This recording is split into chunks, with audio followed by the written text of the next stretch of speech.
Oh, we're going to be jumping into the second game right now between Hellsravage and Ghostlake. So can you, for the people who maybe aren't familiar with Age of Mythology or Age of Titans in general, can you give us like a rundown on what maybe makes this map hard for the specific civs involved? Okay, this map Oasis is generally one which has very limited hunt and very exposed gold mines, which means that a civilization which does not need to utilize food for the majority of his army can abuse that fact. Uh, what generally happens is players need to get an army up in order to defend their second gold mine. Whereas this is for the Nilla gods like Zeus, the Greek gods, the Egyptian gods, and the Norse gods. Whereas Atlantean can build an initial army out of purely Prometheans and Terma. That means they cost wood and gold. So they have no disadvantage in picking this map, apart from the fact that they're going to get to the Mythic Age a little bit slower because they don't have food. But that's both players, so it's an issue for both players, so it's incredibly balanced in that regard.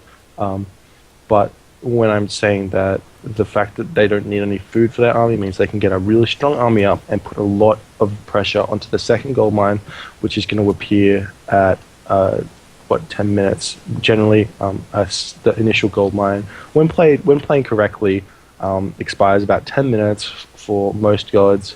And if you're playing a wood-based centaur style, it's more like 11:30, 12, and then you can put a lot of pressure into that second gold mine and win the game simply by gold starving. Anyway, that's my thoughts on what makes Oasis a really strong map for runners. And let's talk about the game for a little bit, I guess. The right side of the map is Ghostlake playing Zeus. His opponent again is Hellsravage in the red color playing Ranos. Ghostlake did manage to win the first game on Alfheim with an incredibly strong defense and incredibly strong push after his defense. So we're going to see if he's going to be able to win this game right now. There is a really exposed initial gold mine for Ghostlake, so Hells might just be able to put a massive amount of pressure on that gold mine and win the game right up, unless Ghostlake can wall that up really early, which is something he might want to choose to do. But it looks like he's not built a granary, and he's not built. Well, he did build a granary, but he didn't get hunting dogs, and he didn't get any wood or anything. So he's going to be going for an extremely fast centaur-based play, getting no gold at all, and he's going to be hitting the classical age at about 3 minutes in, and going to be able to spam out a bunch of centaur. He's got Hermes already up, already researching, whereas Hellsravage also got Prometheus researching right away. So Ghostlake's going to defend with centaurs and an Odysseus, and just go from there. He's noted that he doesn't have a strong gold mine, so he's just going to see if he can put some pressure on early in order to relieve that disadvantage that he has map-wise. Hellsravage, on the other hand, has a really beautiful first gold mine. He's in the back of his base. He's got a nice temple mana placement so that there can't be any raids that come right through it, and he's really the only disadvantage of this position is the fact that there's a spot where Ghostlake can come through, hit, and then leave. But he's got to watch a sentry tower right there, so he'll be able to see that with plenty of time to note, and then just garrison his citizen into the mana. So, excuse me, I'm just coughing because I can't breathe correctly. Anyways, we see counter barracks going up again. Really nice defensive position there.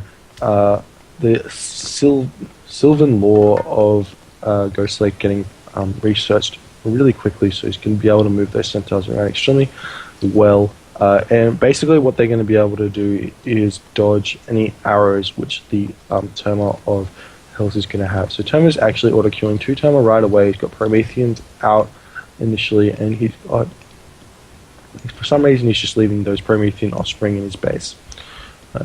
And he's actually, Ghostlake actually got two villages on gold really early, which I don't exactly understand because he's not going to be getting any units out very quickly at all unless he chooses to use archery ranges, which, while it's not a bad idea because you're just going to get some units, it's not going to really do much at all because the Terma are so strong at picking off toxoids. So personally, what I prefer to do in this situation, playing this strategy as Zeus, is you pile units, villages onto goats so that you can get your food income happening. So you can get a lot more villages out initially, and then you can start getting stables up, so you can build a cavalry centaur army. You're going to have a lot of centaurs because you've been auto queuing them for quite some time. Excuse me.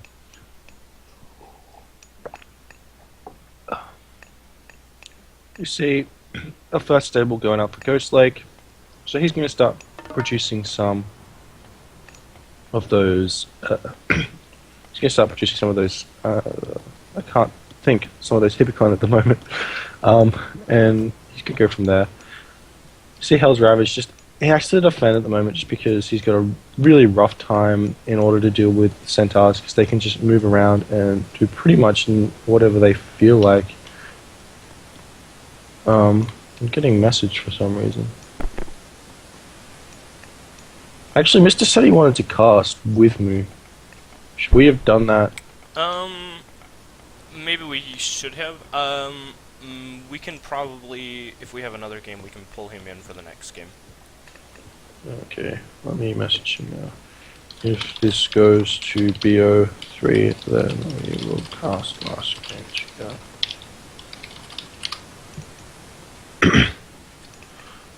Centaur's just running around, being obnoxious. They're not really. It's not like they're going to be doing any initial damage, like up front, but a nice shockwave there by Hellsravage. Going to be able to pick off a little bit of damage. They're not actually going to be able to kill off any of the centaurs unless you can abuse the pathfinding well enough, which it looks like he wasn't quite able to do, unfortunately. So the centaur is going to be able to get out there. Shockwave wasted for a couple of HP damage. Not wasted, but not quite as effective as you would have liked. And it's just really nice for Ghostlake because he's been able to freely get his economy into gear as opposed to losing the game right out by his gold mine being so obnoxious.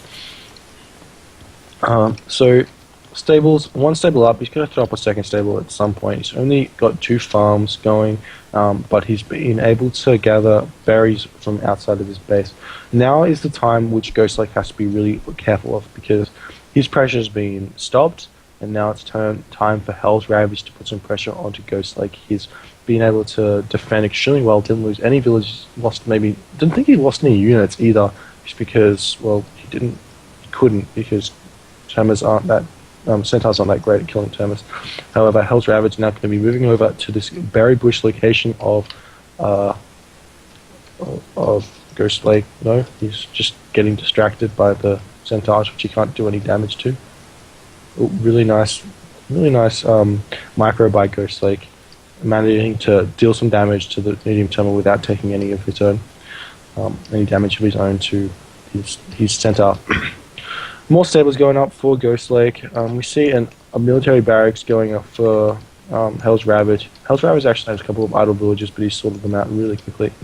I'm interested to see whether Hellsravage chooses to go for an all-out attack at some point, or he starts to get 3 town centers up, get 140 population and do attack, or do an attack in heroic age. Like, there's so many options for him at the moment, and I don't know how to play it. Put it out there, but I'm really excited to see what he chooses to do and if it works, and how it works. I think this game is really, again, in the hands of Ghostlake to be able to defend against whatever Hells can do. So he's really got to choose the right counter strategy. He's sort of got map control at the moment, Ghostlake, but he can't really do anything with it because he doesn't have an army to pressure. So it's going to be interesting to see what happens there. I wouldn't mind to see a second town center going up though for Ghostlake at the moment because he's got that map control at the moment. He's definitely free to get that second town center. We do see 9 minutes and 30 seconds coming around at the moment, so I wouldn't be surprised to see a second town center going up right about now, just because this is when I see all of the um, good Atlantean players getting a town center. But looks like Ghostlake managed to do enough damage to Hell's economy so that he couldn't really do anything with that. We see a massive raid going on to that exposed gold mine of Ghostlake.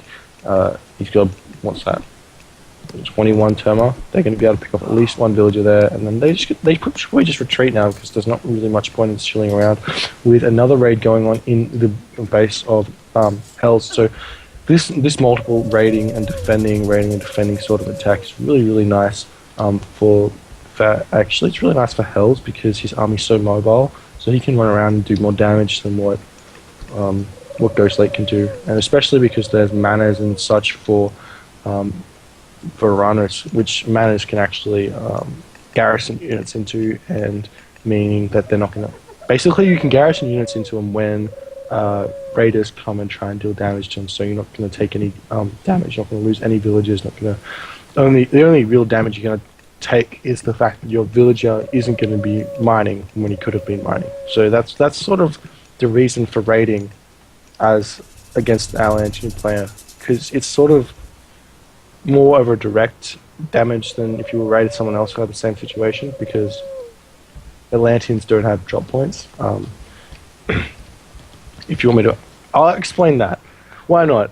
Let's go into the newbie explanations. Atlantean have villagers who have drop points right on themselves when every one of the original game's units as a fight goes out. I'll come back to that statement as this fight comes out, because this is probably a huge part of the game where Ghostlake's just completely dominating this fight. He's managed to micro a bunch of those units away from the army and just picking off a bunch of Terma there for very little losses actually. And he's managing to control this fight in a two-pronged way, forcing Hellsravage's hand to move back and forth. So extremely well played there by Ghostlake, managing to deal with Hell's army there. Anyways, back to my discussion about why villagers have drop points as Atlantean, and I think it's really silly. But we see the storehouse and the granary and the drop-offs. All of the villagers which were in the original game dropped off resources and junk like that, whereas Atlanteans don't have to. They gather a flat rate whenever they're gathering. So if you can manage to stop them from gathering, then it's actually more of a disadvantage for an Atlantean player to not be gathering than it is for a other Ghostlake, a Greek player or a Norse player or an Egyptian player. It's not a huge difference, but it is a difference. And we see the second gold mine of Ghostlake now going to be able to be grabbed. However, Shockwave is available for Hellsravage, so Hellsravage can make a massive push here and actually win this fight quite handily if Ghostlake doesn't micro it well enough. We see Shockwave now going down, and actually I think Ghostlake is not going to be able to win this fight because Shockwave's really strong, and Ghostlake's going to have to retreat out of there. He's still got like 600, 700 gold left on his home gold mine, so he's not quite out of this game just yet. Hellsravage's got his second town center, Ghostlake's got his second town center, so both players are gearing up to get that boom happening. That second gold mine is just the issue right now. He needs to find a way to get it. You see Ghostlake trying to kill off some of these Terma and junk like that with his villager, but he's actually managing to pick off quite a few. Picked up 2 hero Terma there with his villagers when he was going to lose them anyways. You see a raid going on over into the right hand corner of the map, and be able to pick up a couple of these villagers of Ghostlake, as Ghostlake's just kind of trying to distract Hells at the moment into positions where he would prefer to be taking damage. It's sort of like Ghostlake knows that he can't deal with Hell's army right now, so he's trying to distract Hells into fighting and dealing damage in places which aren't going to cause him to lose the game. He's definitely going to take sustained damage from it, but he's not going to lose the game from it. So it's really smart by Ghostlake just to allow those positions to be open. I'm saying that he's doing it on purpose because I feel like that's a better thing to say than Hells is then he's not. So, anyways, that's my opinion.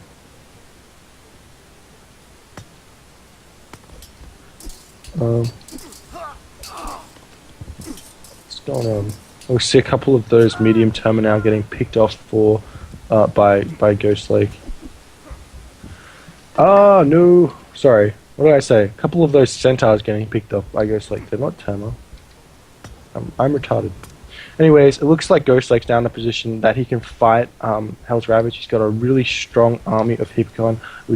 I would really prefer to see medium cavalry getting picked up now by by Ghostlake, because medium cavalry are probably the strongest line upgrade. I don't know why, and I don't know the stats exactly, but they seem to just add so much beefiness to the Hippocons. It's just one of these weird things that I've found out over the years of playing. And this fight seems like it's going to be... I don't actually know what's going to happen in this fight. It's going to be really interesting to see. Hellsravage thinks he can win it, so does Ghostlake. So both of them are really going to be trying to fight this as hard as they can. And it looks like Hellsravage losing a bunch of those Terma, but it looks like Ghostlake's going to have to retreat out of here, because the medium catapults and catapults, sorry, the medium catapults and Mermillo have been able to pick off all those Hippocons really, really nicely, and now is the point where Hells can push in, see if he can win the game right now, because this is the gold mine. This is where Ghostlake's economy is going to be built from. If he doesn't have this gold mine, then he can't really do anything, and we're just going to see Ghostlake trying to hold on for dear life right now. See his villagers into the fray as well, just trying to kill off all the Terma that he can, and basically at this point, if he can survive here, which it looks like he's managed to do quite nicely, he's going to be able to continue to plod along. However, Hellsravage managed to do a bunch of damage there, and he's just going to retreat back, build up his army again, see if he can push in again at some point later. Or is he going to the Heroic Age yet? He's not quite doing that. He's got his armory up. Don't see an armory up yet for something like that. We don't see an armory up yet for Ghostlake, so Ghostlake's not going to be going to the Heroic Age anytime soon, and we see more pressure now coming in. We see the Terma trying to pick off those centaurs. We see the micro just a little bit too quick there for Ghostlake. He's actually managing to pick up a lot of the damages onto those centaur, managing to pick them off really quite nicely. And further, there's a bunch of idle units back here. If Hells had pushed them into his army right now, then he'd be able to win this fight so much more easily, but he's just microing so much just to pick off those centaur that he's forgotten about them. But I'm sure he'll be like, okay, I've done that now, I picked off those units, and there you go. Those initial idle units of Hells just come coming in now, and they're predominantly medium Mermillo and medium catapults, so, and there's really not enough pierce damage to be picking off those. You do see that they have like 10% pierce armor on themselves as well. The catapults and the Mermillo have also 10%, so centaurs are really strong dealing with them. However, most of his centaur have been picked off, so Hells is just able to continue pushing in here and dealing a bunch of damage. And we see another raid going on the top of the map where Hells has just been like, no, you're not getting any gold. Got a couple of units up here just to stop you doing that. I'm going to try and strangle you off this gold mine and then win the game this way. So is Shockwave up soon? Yep, he's also got Shockwave up, so he's got one more really, really strong push that he can do, so he can win the game. He's also got a Promethean on another one of these gold mines, so Helsh has just sacrificing population just in order to have that map control and deal with it really nicely. And finally, this huge push. Ghostlake's got no army left. He's still not archery ranges now. How much gold does he have left? Current gold. Ghostlake's actually sitting on a very small amount of current gold at the moment, so he's going to be struggling to produce anything at all. And we see Thea getting researched by Hells. Hells really doing everything right this game. Picking off villages over left, right, and center on the gold mines. He's managing to control this map in such a way that, yeah, he's just controlling the game really, really, really well. I don't know what else to say. There's not much Ghostlake can do at this point in the game. He's just kind of struggling just to hold on. He's using villagers to fight, and he's chucking all of his army into the fight one by one, which is really not gonna help him to win the game because lots of units kill one unit really fast. That's what I've decided. Lots of units kill one unit really fast, whereas lots of units versus lots of units kill lots of units really fast. So both units die as opposed to just one person's unit. So, yeah. Anyways, Odysseus getting picked off, Hell's hitting the heroic age through Thea, and Ghostlake tapping out saying, GG.